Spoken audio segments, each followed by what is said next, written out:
During the pandemic, people were working from homes. I started working from home, many other people. And then I'm working from home. yeah, you're working from home and you start to hear people saying, oh yeah, if you work from home, it might even be better to work from home. You might be more productive than working in an office.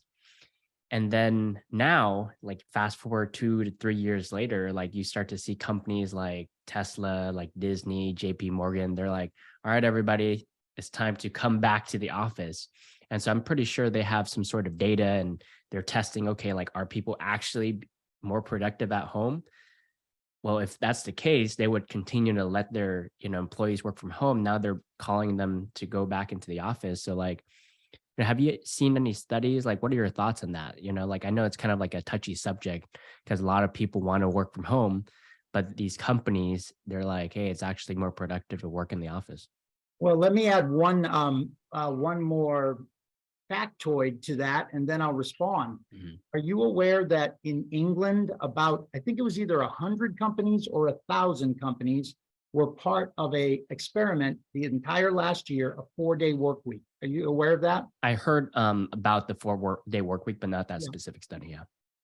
I heard on the news 2 days ago. I haven't had a chance to actually go online and get my own site sourcing, but every major area that you would want to see improvement was up because of a 4-day work week.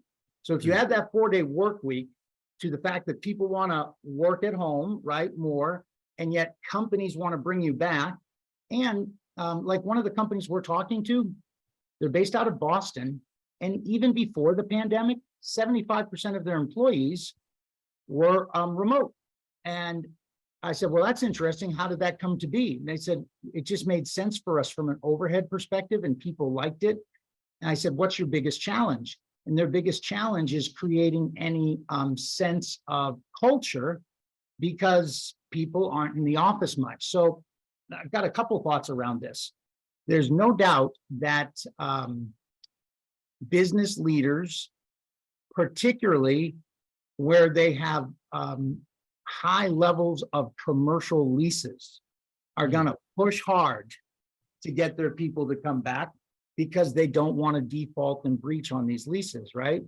And that's why the next 2-3 years, there's a lot of uncertainty even about kind of the commercial real estate market because no one knows where that's going to be. Now, the other side is when you take that report from England and you take the fact that while I've not seen any reports, the general feeling I've got based on one thing is that working from home didn't, if companies went under or underperformed during the pandemic, it wasn't because they worked from home. And here's why I theorize that.